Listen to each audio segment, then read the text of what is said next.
Muy bien, vamos a comenzar nuestra última sesión de hoy. El tiempo ha volado. Vamos a estudiar en esta sesión la segunda trompeta del libro de Apocalipsis. Espero cubrir esta trompeta solo en una sesión. Hay muchas páginas aquí que me voy a saltar. Y tú necesitas leer estas páginas en la tarde. Es por eso que les dejaremos ir más temprano hoy. Como ustedes son buenos estudiantes, así que tú tienes que leer estas páginas. Hay aproximadamente 13 o 14 páginas que tratan mucho de historia. Así que no vamos a cubrirlas en clases, porque ya están escritas y aquí vamos a ver una esencia de lo que cubren esas páginas. Así que vamos a Apocalipsis capítulo 8, versos 8 y 9. Estamos en la página 37 de nuestro manual. Página 37, la segunda trompeta. Y leamos Apocalipsis 8, versos 8 y 9. El segundo ángel tocó la trompeta, y como una gran montaña ardiendo en fuego, fue precipitada en el mar. Así que esto es un asteroide o algo. Bien, dejemos que la Biblia se interprete a sí misma. Y como una gran montaña ardiendo en fuego, fue precipitada en el mar, y la tercera parte del mar se convirtió en sangre. Y murió la tercera parte de los seres vivientes que estaban en el mar. Y la tercera parte de las naves fue destruida. Así que esa es la descripción de la segunda trompeta. Ahora, para entender la segunda trompeta, necesitamos entender un principio bíblico muy importante. Y encontramos ese principio en Gálatas 6 y verso 7. Un verso muy conocido, y dice, «No os engañéis, Dios no puede ser burlado, pues todo lo que el hombre sembrare, ¿eso qué? Eso también segará». Este principio no solo se aplica a los individuos, este principio también se aplica a las naciones o imperios. Nota la declaración de Ellen White. Está en el libro El Gran Conflicto, en el capítulo de la Revolución Francesa. Ellen White escribió, «La desdichada Francia recogió con sangre lo que había ¿qué? Lo que había sembrado. Terribles fueron las consecuencias de su sumisión al poder avasallador de Roma». Así que la ley de la siembra y la cosecha se aplica no solo a los individuos. Cuando un individuo siembra, ese individuo lo cosecha, sino también las naciones. Lo que siembran, también cosechan. Ahora veamos un ejemplo bíblico de esto. Dios usó a Asiria. Estamos abajo en la página 37. Dios usó a Asiria como un instrumento para castigar a su pueblo apóstata, Israel. Y entonces Él castiga a Asiria por tratar mal a su pueblo. Así Asiria persiguió al pueblo de Dios y luego, y después que Asiria persiguió al pueblo de Dios, entonces Asiria sufrió lo que le había hecho al pueblo de Dios. Veamos algunos versículos que encontramos en Isaías 10, 5 y 6 y 12. Oh Asiria, vara y báculo de mi furor, en su mano he puesto mi ira. Le mandaré contra una nación pérfida, hablando de Israel, y sobre el pueblo de mi ira le enviaré, para que quite despojos y arrebate presa, y lo ponga para ser hollado como lodo en las calles. Está hablando acerca de lo que Siria va a hacer a Israel. Ahora veamos el verso 12. Pero acontecerá que después que el Señor haya acabado toda su obra en el monte de Sión y en Jerusalén, castigará el fruto de la soberbia del corazón del rey de Asiria y la gloria de la altivez de sus ojos. ¿Ven aquí el principio? Siria sembró persecución. ¿Y qué es lo que cosechará? El resultado de lo que sembró. Lo mismo sucede con Nabucodonosor en Babilonia. Nota Jeremías 27, versos 6 y 7. Jeremías 27, 6 y 7. Y ahora yo he puesto todas estas tierras, incluyendo a Israel, en mano de Nabucodonosor, rey de Babilonia, mi siervo.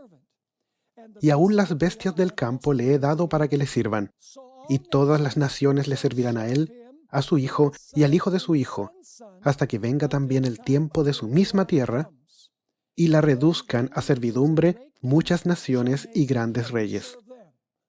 ¿Están viendo la imagen? Todas las naciones sirven a Nabucodonosor. Dios dice que al final estas naciones van a ir y hacer que Nabucodonosor les sirva. Nabucodonosor fue siervo de Dios al castigar al Israel apóstata, y entonces Dios castigó a Nabucodonosor por tratar mal a su pueblo. Jeremías capítulos 50 y 51 describe cómo Dios castigó a Babilonia por oprimir a su pueblo. Estos versículos son muy importantes. Estos son versículos muy importantes que vamos a revisar ahora. Jeremías 50 y 51 describe qué sucede a Babilonia como resultado de la opresión de Babilonia al pueblo de Dios. Y dice ahí en el verso 11. De hecho es el verso 14. Poneos en orden contra Babilonia alrededor. Todos los que entensáis arco, tirad contra ella. No escatiméis las saetas, porque pecó contra Jehová. Gritad contra ella en derredor. Se rindió. Han caído sus cimientos. Derribados son sus muros, porque es venganza de Jehová. Tomad venganza de ella, haced con ella. ¿Qué es lo que dice? Haced con ella como ella hizo. Rebaño descarriado en Israel. Leones lo dispersaron. El rey de Asiria lo devoró primero. Nabucodonosor, rey de Babilonia, lo deshuesó después.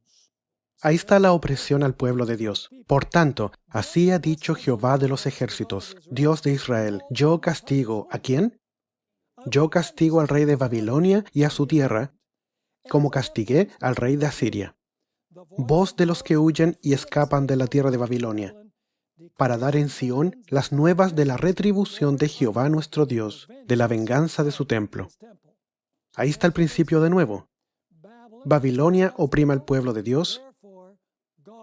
Entonces Dios levanta naciones que vienen y destruyen Babilonia.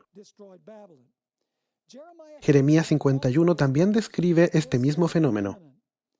Dice al principio en el verso 24, y pagaré a Babilonia y a todos los moradores de Caldea todo el mal que ellos hicieron en Sión delante de vuestros ojos, dice Jehová. Así que Babilonia oprime Sión, así que ahora Dios dice que va a hacer lo mismo con Caldea. Verso 24.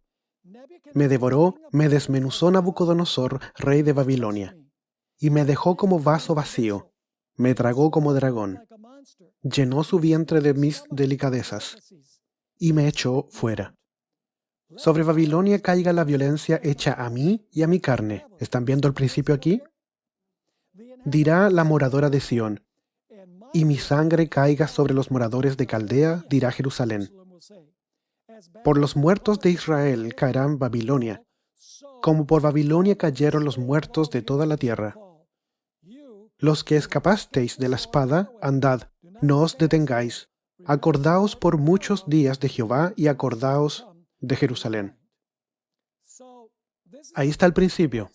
Cualquier cosa que una nación o un imperio siembra, eso también, ¿qué va a pasar? Va a cegar. Eso es lo que sucede en la primera trompeta también. Así que, ¿qué hizo la nación judía?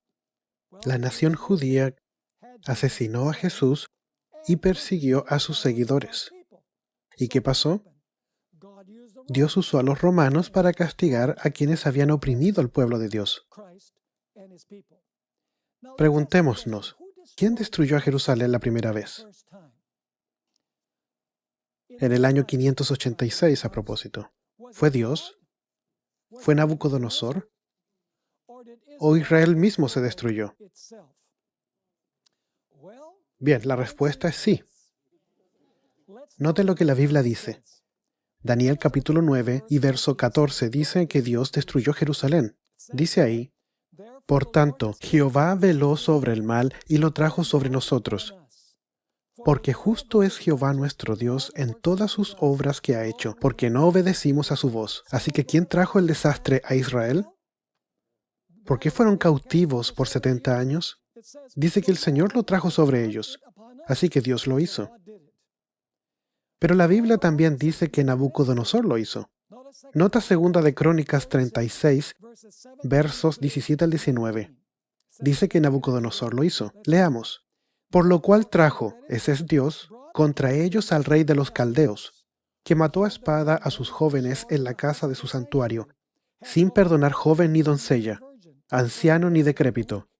Todos los entregó en sus manos, eso es, en las manos de Nabucodonosor. Asimismo, todos los utensilios de la casa de Dios, grandes y chicos, los tesoros de la casa de Jehová y los tesoros de la casa del rey y de sus príncipes, todo lo llevó a Babilonia, y ese es Nabucodonosor. Y quemaron la casa de Dios, y rompieron el muro de Jerusalén, y consumieron a fuego todos sus palacios, y destruyeron todos sus objetos deseables. Así que, ¿quién destruyó Jerusalén la primera vez? Nabucodonosor y el ejército de los caldeos. Pero ya leímos que fue Dios. Ahora, ¿es imposible que Israel se destruyera a sí mismo? Bien, veamos lo que dice Daniel 9, verso 11 y luego los versos 14 y 15. Todo Israel traspasó tu ley, la ley de Dios, apartándose para no obedecer tu voz, por lo cual ha caído sobre nosotros la maldición y el juramento que está escrito en la ley de Moisés, siervo de Dios, porque contra él pecamos.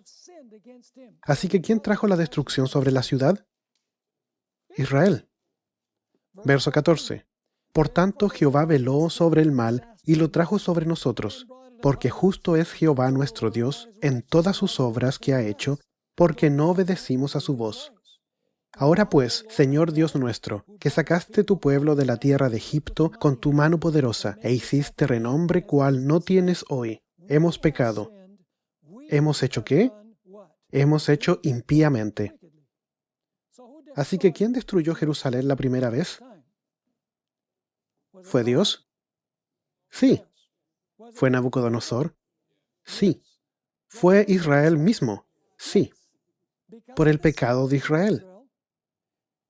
Ellos trajeron sobre ellos mismos a los babilonios, quienes Dios usó para castigarlos por su apostasía.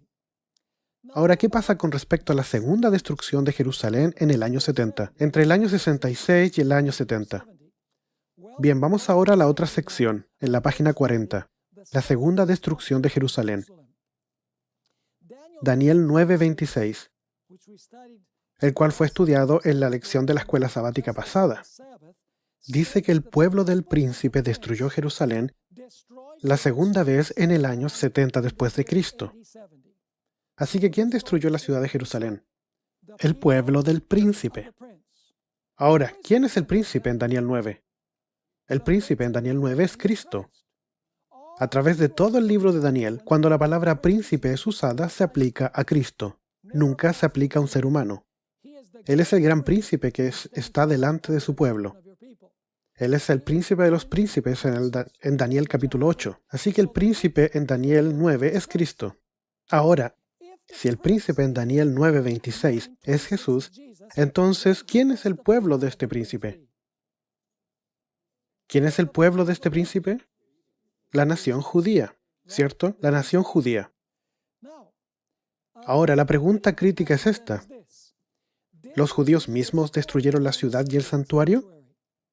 Porque dice que el pueblo del príncipe destruyó la ciudad. En otras palabras, los judíos destruyeron su propia ciudad. Te preguntarás, ¿cómo pasó esto? Bien, revisémoslo. A primera vista, la idea parece ser un poco absurda. Después de todo, los judíos no destruirían su propia ciudad y santuario, ¿cierto? ¿No fue que Tito y los romanos destruyeron la ciudad y el templo? Bueno, sí. Pero avancemos un poco, esto a la luz de la primera destrucción de Jerusalén por los babilonios. La parábola de la boda en Mateo 22, versos 1 al 14, explica claramente quién destruyó Jerusalén la segunda vez. Similarmente, la parábola de los trabajadores en la viña en Mateo 21, 33 al 46, también nos dice quién trajo la destrucción sobre la ciudad. Tú ves aquí en la parábola de Mateo 22, como notamos en nuestra primera sesión, que Dios Padre envió sirvientes a Israel para invitarlos al matrimonio de su Hijo. Esto es el matrimonio de Jesús. La primera parte de la parábola representa el período del Antiguo Testamento, cuando Dios envió profetas para preparar a Israel para la venida del Mesías. ¿Y qué le hicieron al segundo grupo de mensajeros que envió? Se dice en el verso 4, 5 y 6 que ellos rechazaron la segunda invitación, donde participaron Pedro, Pablo y muchos otros. Y por lo tanto, ¿qué pasó con el rey? Leímos esto en nuestra última sesión. El rey se enojó y envió a sus ejércitos. ¿Y quiénes son sus ejércitos? Los romanos, Tito y los romanos. ¿Para destruir qué? Para destruir la ciudad y el templo. Ahora noten el verso 7. Al oírlo el rey, ese es el padre, se enojó y enviando sus ejércitos, ese es Tito y el ejército romano, destruyó a aquellos homicidas y quemó su ciudad. Así que ¿quién destruyó Jerusalén la segunda vez? ¿Fue Dios? Sí. ¿Fue Tito y los ejércitos romanos? Sí. Pero ¿quién fue realmente el culpable? El pueblo mismo es el culpable. Nota este comentario de Ellen White, aquí en El Gran Conflicto, página 35 y 36. Los judíos habían forjado sus propias ¿qué? Sus propias cadenas. Habían colmado la copa de la venganza. En la destrucción absoluta de que fueron víctimas como nación y en todas las desgracias que les persiguieron en la dispersión, no hacían sino cosechar lo que habían sembrado con sus propias manos. Dice el profeta, es tu destrucción, oh Israel, el que estés contra mí, porque has caído por tu iniquidad. Los padecimientos de los judíos son muchas veces representados como castigo que cayó sobre ellos por decreto del Altísimo, así como el gran engañador procura ocultar su propia obra. Por la tenacidad con que rechazaron el amor y la misericordia de Dios, los judíos le hicieron retirar su protección y Satanás pudo regirlos como quiso. ¿Están entendiendo el principio aquí? Cualquier cosa que una nación siembre, esa nación ¿qué? También cosechará. Ahora tú dirás, ¿qué tiene que ver esto con la segunda trompeta? Ahora vamos a ir a lo esencial de cómo este principio se aplica en la segunda trompeta. Tenemos una montaña ardiente en la segunda trompeta. Y esta montaña ardiente se arroja al mar. ¿Qué representan las montañas en la Escritura? En las Escrituras, las montañas representan reinos. ¿Se acuerdan de Daniel capítulo 2? La piedra que golpea los pies de la imagen y luego se forma una gran montaña que crece y cubre toda la tierra. Ese es el reino eterno de Dios, de acuerdo con la interpretación de esta visión particular que Daniel recibió. De hecho, Nabucodonosor la recibió, pero Daniel también la vio y se la interpretó al rey. Así que la caída de una montaña debe representar la caída de un reino. A propósito, en Isaías 14, verso 13, el reino de Dios en el cielo es representado a través de un monte también. ¿Se acuerdan cuando Lucifer dice que quería ascender al monte de Dios? Y dice que quiere derrocar a Dios y gobernar él. Una vez más, la montaña representa el reino de Dios. En el Salmo 48 y verso 1, habla del trono de Dios estando en Sión, en el monte Sión. Así que el monte Sión es el asiento donde Dios reina. Y a propósito, en Apocalipsis 17, tú tienes el dragón, la bestia, que tiene 7 cabezas y que también se identifica con 7 montañas. ¿Y qué representan esas 7 montañas y cabezas? Representan los 7 reinos sucesivos que comenzaron con Babilonia y que terminan finalmente con el papado, usando a los Estados Unidos para cumplir sus propósitos. Así que la montaña representa ¿qué? Una montaña representa un reino. Ahora, ¿de dónde viene este lenguaje? Una montaña ardiente que se arroja al mar. Tenemos que ir atrás al Antiguo Testamento para entenderlo. Vamos a Jeremías capítulo 50, que habla acerca del castigo de Dios que iba a caer sobre la Babilonia literal, porque Babilonia ha perseguido a su pueblo y lo llevó en cautividad. Jeremías 50, y leeremos versos 3, 9, 10 y 41 y 42. De hecho, sería bueno leerlo entero. Capítulo 50 y 51. porque está describiendo el castigo sobre Babilonia.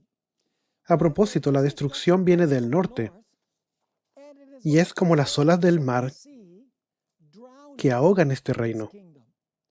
Leamos estos versos. Porque subió contra ella una nación del norte, la cual pondrá su tierra en asolamiento, y no habrá ni hombre ni animal que en ella more. Huyeron y se fueron. Porque yo levanto y hago subir contra Babilonia. ¿Qué es lo que Dios va a causar que suceda contra Babilonia? ¿Una reunión de qué? Reunión de grandes pueblos de la tierra del norte. Desde allí se prepararán contra ella y será tomada. Sus flechas son como de valiente diestro que no volverá vacío. Y Caldea, que es sinónimo de Babilonia, ¿será para qué? Será para botín. Todos los que la saquearen se saciarán, dice Jehová.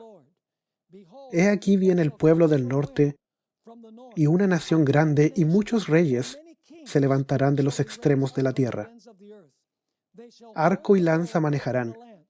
Serán crueles y no tendrán compasión. ¿Y cómo serán ellos? ¿Sus voces serán como qué?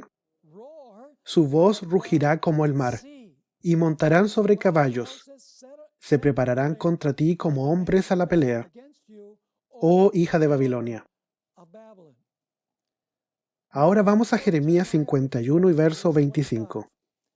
Recuerda, Jeremías 50 y 51 están describiendo la destrucción de Babilonia mientras están presionando y persiguiendo al pueblo de Dios. Ahora, ¿qué es Babilonia y a qué se compara en Jeremías 51 y verso 25? Este es el verso clave para entender la segunda trompeta. Aquí el profeta Jeremías compara el reino de Babilonia ¿con un qué? Con una montaña destructora. Eventualmente, esta montaña destructora se convierte ¿en qué tipo de montaña? En una montaña ardiente. ¿Y esta montaña ardiente es arrojada ¿dónde? Es arrojada al mar. ¿Tiene alguna relación con la segunda trompeta? Absolutamente. Ambos tienen una montaña ardiente que se arroja al mar. Ahora, aquí está el verso clave, Jeremías 51, verso 25. Y pagaré a Babilonia y a todos los moradores de Caldea. ¿Qué es lo que va a hacer Dios? ¿Por qué Caldea o Babilonia va a ser castigada por Dios? Todo el mal que ellos hicieron, ¿en dónde? En Sión, delante de vuestros ojos, dice Jehová. He aquí yo estoy contra ti. ¿Cómo esto se refiere a Babilonia? Oh monte, ¿qué? Oh monte destruidor, dice Jehová, que destruiste toda la tierra, y extenderé mi mano contra ti, y te haré rodar de las peñas, y te reduciré, no solo a un monte, sino a un monte quemado. ¿Es esta la fuente de la terminología de la segunda trompeta? Absolutamente. Así que la segunda trompeta tiene relación con Babilonia. ¿Sí o no? Tiene una relación con Babilonia, pero tú puedes decir, si la segunda trompeta está después de la destrucción de Jerusalén, ¿cómo puede estar hablando de Babilonia? Bien, sigamos avanzando. Veamos lo que significa el mar. Hemos notado que una montaña ardiente que es arrojada dentro del mar representa ¿qué? Representa a Babilonia. ¿Qué le va a pasar a Babilonia? ¿Qué representa el mar y que una montaña ardiente se le arroje? Bien, leamos varios versículos. Jeremías 51, 42. Subió el mar sobre Babilonia de la multitud de sus ¿qué? Olas fue cubierta. ¿Así que una montaña ardiente es arrojada dentro del mar? Absolutamente. Ahora la pregunta es, ¿qué representa el mar? Bien, vamos ahora a Isaías 27, versos 12 al 14. Vamos a dejar que la Biblia se interprete a sí misma. Isaías 17, verso 12. Hay multitud de muchos ¿qué? Pueblos. ¿Y a qué se comparan los pueblos? Que harán ruido como estruendo del mar y murmullo de naciones que harán alboroto como bramido de muchas aguas. Así que las muchas aguas representan ¿qué? Representa el correr de las naciones. ¿Y el rugido del mar qué representa? la multitud de muchas personas. Así que, ¿qué le va a pasar a Babilonia? Ella será quemada como reino. Ella será arrojada al mar y que las naciones vendrán contra ella y la ahogarán. Continuemos al versículo 13. Los pueblos harán estrépito como de ruido de muchas aguas, pero Dios los reprenderá. Significa que serán arrastradas a propósito y huirán lejos, serán ahuyentados como el tamo de los montes delante del viento y como el polvo delante del torbellino. Al tiempo de la tarde, he aquí la turbación, pero antes de la mañana el enemigo ya no existe. Esta es la parte, aquí viene la explicación. La montaña es una montaña ardiente que es arrojada al mar, eso representa multitud de naciones que vienen contra ella. Esta es la parte de ¿quiénes? De los que nos aplastan y la suerte de los que nos saquean. ¿Están viendo este principio con que empezamos esta lección? ¿Por qué Babilonia fue castigado? Babilonia fue castigado por lo que hizo con el pueblo de Dios. ¿Por qué es Babilonia del tiempo del fin? Me estoy adelantando. ¿Por qué es Babilonia del tiempo del fin y va a ser castigada? ¿Es solo porque Babilonia del tiempo del fin es idólatra? ¿Tú sabes por qué ellos creen en cosas equivocadas? No. ¿Cuál es la principal razón? La ramera está llena de la sangre de los santos y de los mártires de Jesús. Babilonia ha perseguido al pueblo de Dios. Por lo tanto, el castigo va a caer sobre Babilonia. Leamos unos pocos otros versos para describir el significado de las aguas. Isaías 60, verso 5. Y entonces verás y resplandecerás, se maravillará y ensanchará tu corazón. Ahora nota el paralelismo aquí. Porque se haya vuelto a ti la multitud del mar. ¿Cuál es el significado de la multitud del mar? Lo explica la segunda parte. Y las riquezas de las naciones hayan venido a ti. Una mejor traducción es que la riqueza de las naciones vendrá a ti. Así que los gentiles son las naciones que se representan por la abundancia de los mares. Y el libro de Apocalipsis en sí mismo nos dice en Apocalipsis 17, verso 5, me dijo también, las aguas que has visto donde la ramera se sienta son pueblos, muchedumbres, naciones y lenguas. ¿Qué va a suceder con Babilonia? ¿La montaña que arde que fue arrojada al mar? Significa que esta nación va a caer, como la montaña ardiendo, como el reino cayendo en el mar. ¿Y el mar va a ir a dónde? ¿Y el mar va a hacer qué? Y el mar va a ahogar esta nación. Las multitudes de las naciones son las que vienen contra ella. Nota Jeremías 51, versos 60 al 64. Escribió pues Jeremías en un libro todo el mal que había de venir sobre Babilonia, todas las palabras que están escritas contra Babilonia. Y dijo Jeremías a Seraías, cuando llegues a Babilonia y veas y leas todas estas cosas dirás, oh Jehová, tú has dicho contra este lugar que lo habías de destruir, hasta no quedar en él morador, ni hombre ni animal, sino para siempre ha de ser asolado. En otras palabras, tienes a Dios que está diciendo que Babilonia va a ser completamente aniquilado. Ahora nota el simbolismo que es usado aquí para representar esto. Verso 63. Y cuando acabes de leer este libro, está hablando de Jeremías 50 y 51, la destrucción de Babilonia, le atarás una piedra. Esta profecía es contra Babilonia. ¿Y qué se le mandó a hacer? Y lo echarás en medio. ¿En dónde? Del Éufrates. Y dirás, así se hundirá Babilonia, y no se levantará del mal que yo traigo sobre ella, y serán rendidos. ¿Están viendo la imagen aquí? Babilonia es la gran montaña. Babilonia oprimió al pueblo de Dios. Entonces, Babilonia es como la montaña ardiendo que Dios va a lanzar al mar. El mar representa multitud de naciones que vendrán contra ella y la aplastarán. Esa es la imagen que tenemos aquí. Ahora, ¿cuál es el marco temporal de la montaña ardiendo? Este es un punto importante. Desde los días de Daniel, estamos en la página 44, desde los días de Daniel, ¿cuántos reinos se han levantado? 4 reinos principales. ¿Cuáles son esos? Babilonia, Medo-Persia, Grecia y Roma. ¿Cuál fue el poder que rigió en los días cuando Juan escribió el libro de Apocalipsis? Fue el Imperio Romano, la cuarta de las bestias. Ahora, la Babilonia literal ya ha caído en este punto.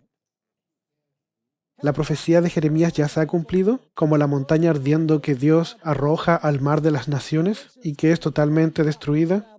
¿Ha sucedido eso ya? Absolutamente. Así que necesitamos entender el marco temporal. La Babilonia literal ya ha caído cuando Jesús vio la visión de las trompetas.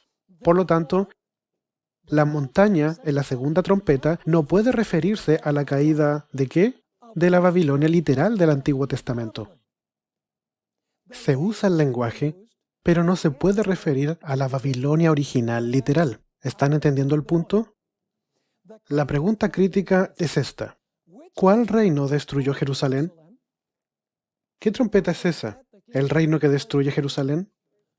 El Imperio Romano. ¿Dios va a castigarlos porque han maltratado a su pueblo? Absolutamente.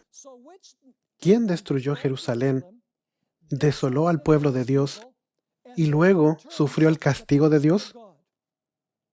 La única respuesta es que el Imperio Romano. En Apocalipsis 17 vemos al dragón, la bestia, con 7 cabezas. Sin embargo, las cabezas son de hecho 7 ¿qué? 7 montañas. Cada una de estas cabezas o montañas representa el reino que rigen con el comienzo de Babilonia. La montaña ardiendo que fue lanzada al mar, al sonido de la séptima trompeta, fue la cuarta de estas montañas o cabezas en Apocalipsis 17, llamado Imperio Romano. Aquí hay una pregunta grande. Alguno podría preguntarse si es legítimo tomar la terminología bíblica que describe la Babilonia literal y aplicarla simbólicamente al Imperio Romano. La respuesta es sí, por muchas razones. Razón número 1. Necesitamos revisar los libros apócrifos. ¿Tú sabías que en el tiempo en que Juan escribió el Apocalipsis, la gente creía que Roma era la nueva Babilonia? Ellos vincularon la antigua Babilonia con Roma. Nota esta explicación en el periodo intertestamental. Los oráculos sibilinos, líneas 158 al 161, muy similar a lo que ya leímos. Entonces vendrá una gran estrella del cielo al mar divino y quemará el mar profundo y Babilonia misma. Así que, ¿dónde está Babilonia? De acuerdo al oráculo sibilino. ¿En la tierra de dónde? Y la tierra de Italia, por cuya causa han padecido muchos los santos fieles de los hebreos y el pueblo verdadero. ¿Están viendo la imagen? Así que, ¿cuál es la nueva Babilonia de acuerdo a los oráculos sibilinos? Es Italia, es Roma. Nota también este trabajo apócrifo que está en segunda de Baruch 67, versos 7 y 8. Y a propósito, no estoy diciendo que estos libros sean inspirados, pero poseen información histórica importante, ¿cierto? Notemos lo que dice segunda de Baruch, capítulo 67, versos 7 y 8. Pero se levantará el rey de Babilonia, que ahora ha destruido a Sión, y se jactará sobre el pueblo, y hablará grandes cosas en su corazón delante del Altísimo. Pero él también caerá al fin. Cuando este autor anónimo escribió el libro de Segunda de Baruch, Babilonia literal ya había caído. Segunda de Baruch está hablando acerca del rey de Babilonia, se levantará y destruirá Sión. Así que no se puede referir a la Babilonia literal, y tiene que referirse a otra Babilonia. Aquí viene una evidencia interesante. Primera de Pedro, capítulo 5, verso 13, un verso muy enigmático. Está en la conclusión del libro que Pedro escribió, en la primera epístola de Pedro. Y él se está refiriendo a alguien que vive en Babilonia. La iglesia que está en Babilonia, aquí Pedro está escribiendo, elegida juntamente con vosotros, y Marco, mi hijo, os saludan. ¿A quién le está escribiendo Pedro aquí? Él está hablando de alguien que está en Babilonia. Le envía saludos. Y también Marco le envía saludos. Avancemos más en el análisis de este versículo. Muchos académicos creen que Babilonia, en este texto, es un símbolo que hace referencia a Roma, al Imperio Romano. Y yo creo que existe evidencia contextual persuasiva para afirmar esto. Dios encomendó a Pedro con su mensaje ¿para quiénes? A los judíos, y Pablo a los gentiles a propósito. Pedro escribió su primera epístola cerca del final de su vida, bien cerca del final de su vida. Y nosotros sabemos que al final de su vida, él estaba en Roma, porque fue martirizado por Nerón. ¿Están conmigo o no? Ahora, difícilmente haría sentido para Pedro escribir desde Roma y enviar saludos de otra persona que vive en Babilonia. Sería como que yo vivo en Fresno y envío saludos desde los miembros de Patagonia. Eso no haría mucho sentido, ¿cierto? Uno envía saludos de personas que están viviendo donde tú vives. ¿Están conmigo o no? Así que difícilmente haría sentido que Pedro escribiera desde Roma y enviara saludos desde otras personas que están viviendo en Babilonia. Así que las palabras, la que está en Babilonia te envía saludos, y también mi hijo Marcos, no tiene sentido a menos que los que envían los saludos estén con Pedro. ¿Por qué Pedro enviaría saludos de personas que están viviendo en la Babilonia literal, 2754 millas lejos? No hay evidencia de que Pedro haya estado en la Babilonia literal. Marcos estaba ciertamente en el mismo lugar que Pedro. Así la palabra Babilonia debe ser una referencia a Roma. Debemos recordar que el libro de Apocalipsis se refiere a Roma como Babilonia. ¿El libro de Apocalipsis se refiere a Roma como Babilonia? Absolutamente. Ambos, pagana y papal. Avancemos un poquito más. Nerón murió en el año 68 y Nerón martirizó a Pedro. Así que Pedro debía haber muerto un tiempo antes ¿de qué año?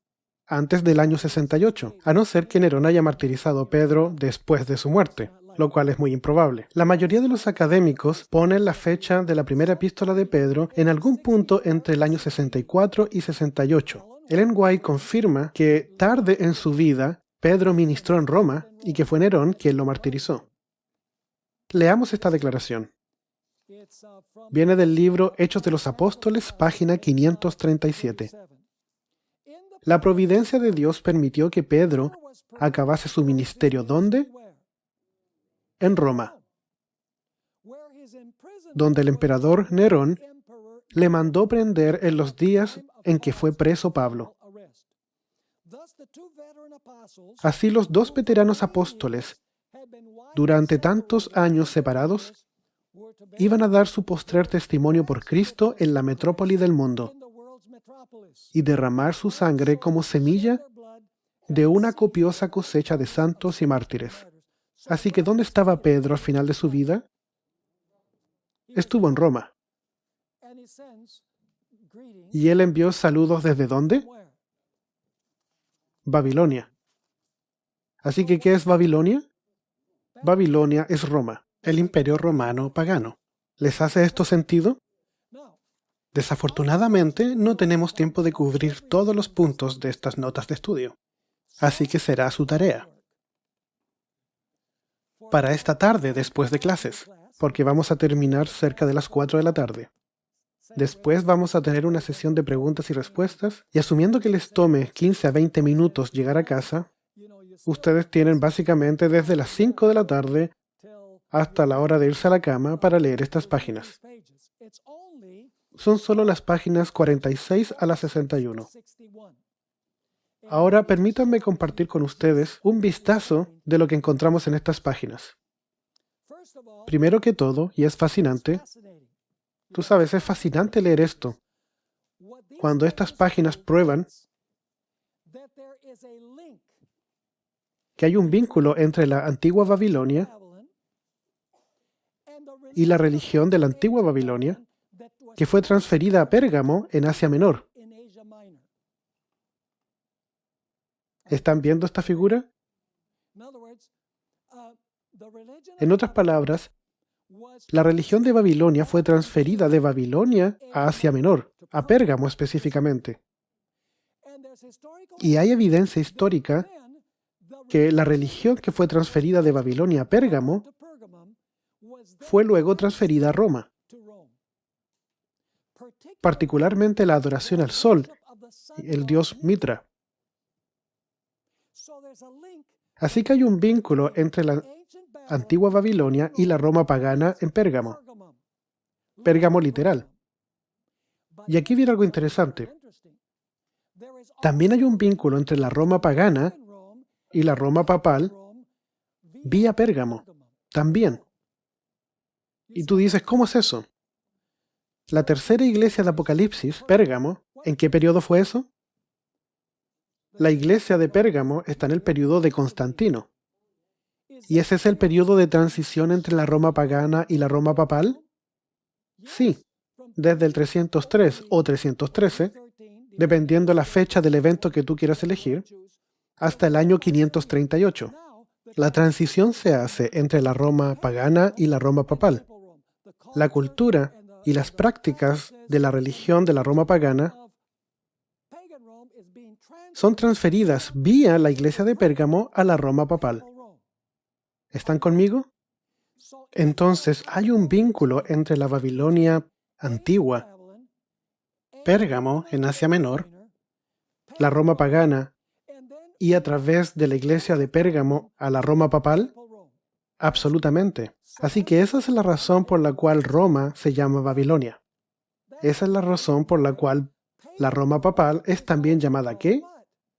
Babilonia. ¿No se refiere constantemente Ellen White en el libro El Gran Conflicto al papado como Babilonia? Absolutamente. Ahí hay un vínculo irrompible. Y aquí tú tienes una fascinante historia en las páginas 13 y 14, documentado por historiadores, en cómo la religión antigua de Babilonia fue transferida a Asia Menor. Pérgamo, más específicamente. Pérgamo transfirió su religión, el dios Mitra, a la Roma pagana, vía la iglesia de Pérgamo a la Roma papal. Ahora vamos a la página 62.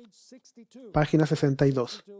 Porque todavía tenemos algunos símbolos que necesitamos interpretar aquí en la segunda trompeta.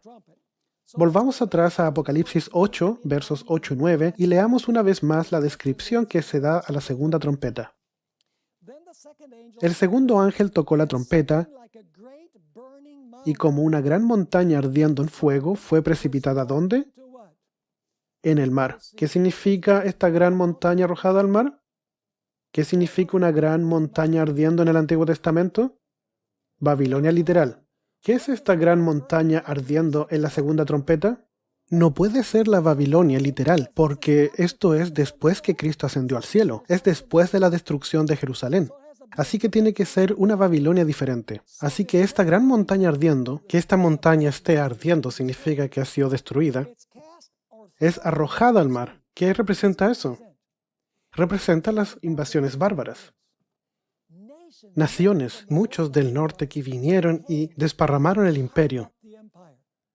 Pusieron totalmente el imperio romano en dispersión.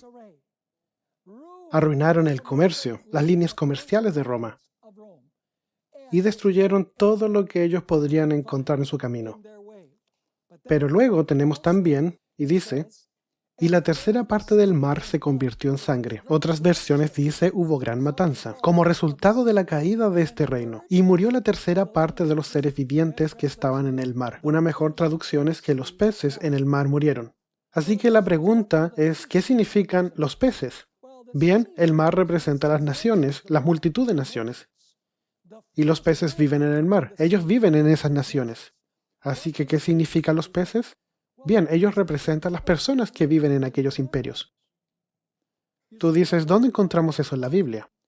Nota como más arriba, versos 14 y 15, Habacuc 1, versos 14 y 15, y haces que sean los hombres como los peces del mar. Así que, ¿qué significan los peces? Hombres, como reptiles que no tienen quien los gobierne.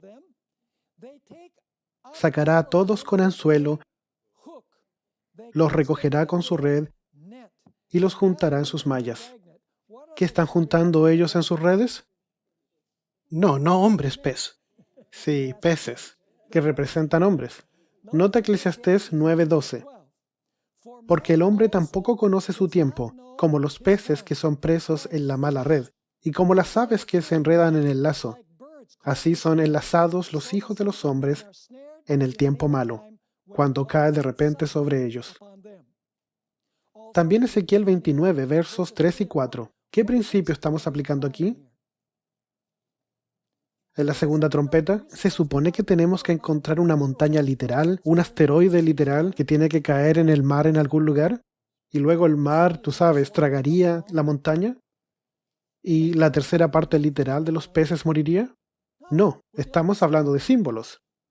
Aplicamos los mismos principios a las trompetas que aplicamos a las otras partes de las Escrituras. ¿Hace eso sentido? Ahora nota Ezequiel 29, versos 3 y 4. Habla y di, así ha dicho Jehová el Señor. He aquí yo estoy contra ti, Faraón, rey de Egipto, el gran dragón que yace en medio de sus ¿qué? De sus ríos. Así que el Faraón vive en los ríos. El cual dijo, mío es el Nilo, pues yo lo hice. Yo pues pondré garfios en tus quijadas. ¿Dónde? Oh, en la quijada de la persona. Garfios en tus quijadas y pegaré los peces de tus ríos en tus escamas. ¿Quién serían los peces? Las personas. Y te sacaré de en medio de tus ríos, y todos los peces de tus ríos saldrán pegados a tus escamas. ¿Qué significa? Que los peces van a morir también, si ellos están pegados a sus escamas. Ahora, otro interesante texto es uno que conocemos muy bien, Mateo 4, verso 19. Cuando Jesús llama a sus discípulos ¿a qué? A ser pescadores de hombres. Y dice así, andando Jesús junto al mar de Galilea, vio a dos hermanos, Simón llamado Pedro y Andrés su hermano, que echaban la red en el mar, porque eran pescadores. Y les dijo, venid en pos de mí y os haré pescadores de hombre. Así que en este verso, ¿qué significa el mar? El mar representa el mundo. ¿Y qué representan los peces? Los peces representan a los individuos que viven en el mundo. ¿Qué representan a los pescadores? Los pescadores representan a los creyentes, ¿cierto? ¿Qué representa el bote? La iglesia. ¿Y cómo haces que los peces entren a la iglesia? A través de lanzando la red, que es predicando el evangelio.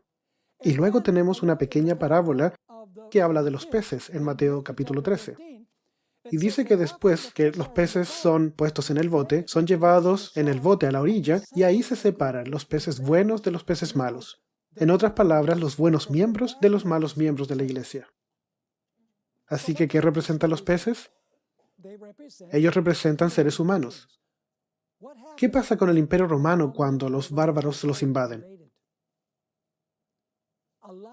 Una gran porción de la gente que vivió en el imperio, ¿qué pasó? Fueron asesinados. ¿Y las aguas se tornaron en qué? En sangre.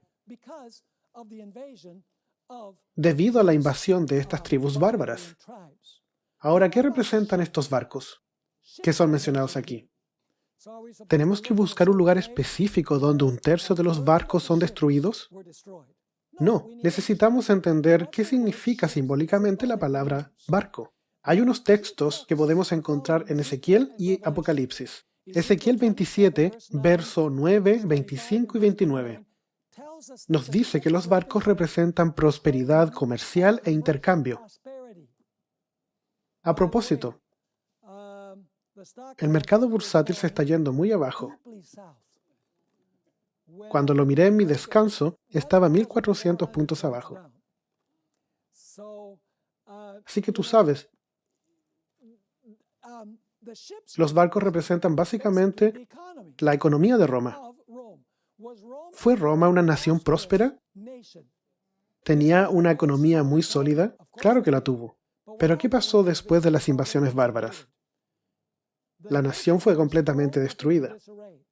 Fue un desastre. Nótese que el 27, verso 9. Los ancianos de Gebal y sus más hábiles obreros calafateaban sus junturas. Todas las naves del mar y los remeros de ellas fueron a ti para negociar, para participar de tus negocios, porque Tiro y Sidón fueron famosos. Ellos estaban en la costa, donde está el Líbano hoy. Ellos fueron famosos por sus proezas comerciales. Verso 25. Las naves de Tarsis eran como tus caravanas que traían tus ¿qué? De tus mercancías. Así llegaste a ser opulenta, te multiplicaste en gran manera en medio de los mares. Descenderán de sus naves todos los que toman remo, remeros y todos los pilotos del mar que se quedarán en la tierra. Así que, ¿qué representan los barcos? Ellos representan prosperidad comercial. Pero ¿qué pasa con la invasión bárbara en el Imperio Romano? Todo se destruye. Todo se viene abajo. Apocalipsis 18 habla de la caída de la Babilonia del tiempo del fin, en las siguientes palabras, verso 17 al 19. Y todo piloto, y todos los que viajaban en naves, y marineros, y todos los que trabajan en el mar, se pararon lejos, y viendo el humo de su incendio, interesante, ellos mencionan el humo de la Babilonia que humea, a la luz de Jeremías 51, y viendo el humo de su incendio, dieron voces diciendo, ¿qué ciudad era semejante a esta gran ciudad? Y echaron polvo sobre sus cabezas y dieron voces, llorando y lamentando, diciendo, ¡ay, ay de la gran ciudad, en la cual todos los que tenían naves en el mar se habían, ¿qué? Se habían enriquecido de sus riquezas, pues en una hora ha sido desolada. ¿Están viendo la imagen aquí? Así que, ¿qué representa la segunda trompeta? Bien, vamos al final de la página 63. Ya nos estamos acercando al final del estudio. Al sonido de la segunda trompeta, en vez de una prosperidad temporal, los bárbaros invadieron el Imperio Romano, destruyeron las rutas comerciales y diseminaron la prosperidad de Roma. El juicio de la segunda trompeta trajo colapso al Imperio Romano tanto en la dimensión social como económica. Los bárbaros invadieron Roma entre el año 378 y 476 después de Cristo. Y en el 378 los visigodos arrasaron con el ejército del Imperio Romano, incluyendo al emperador romano Valerio. En el 410, las mismas tribus visigodas arrasaron Roma por primera vez como nadie lo había hecho en un periodo de 800 años. En el 455, los vándalos, buen nombre a propósito, arrasaron Roma la segunda vez. Ellos vandalizaron la ciudad por 2 semanas. Sistemáticamente y persistentemente, ellos saquearon todo lo de valor que podría ser robado y que estuviese a su alcance. Destruyeron todo el sistema económico de Roma. Se llevaron a Cartago la lámpara de 7 brazos de oro sólido, el mismísimo que en el año 70 Tito se llevó a Roma desde el templo en Jerusalén. Gensérico, el líder de los vándalos, fue un verdadero depredador. No los llaman vándalos sin razón. Ellos realmente vivían ese nombre. Ellos vandalizaron el Imperio Romano. Ahora, aquí viene un punto clave. El Imperio Romano persiguió a los judíos. ¿Y a quién más persiguieron? También persiguieron a los cristianos, tal como a Ignacio y Policarpo, y también a cristianos heréticos como los arrianos. Por lo tanto, cuando la segunda trompeta sonó, ¿qué hizo Dios? Dios vino en juicio contra Roma. ¿Están viendo el principio? Cualquier cosa que Roma sembró, como perseguir al pueblo de Dios, Roma también ¿qué? Roma también la cosechará. Recuerden que estudiamos la razón por la cual las trompetas suenan.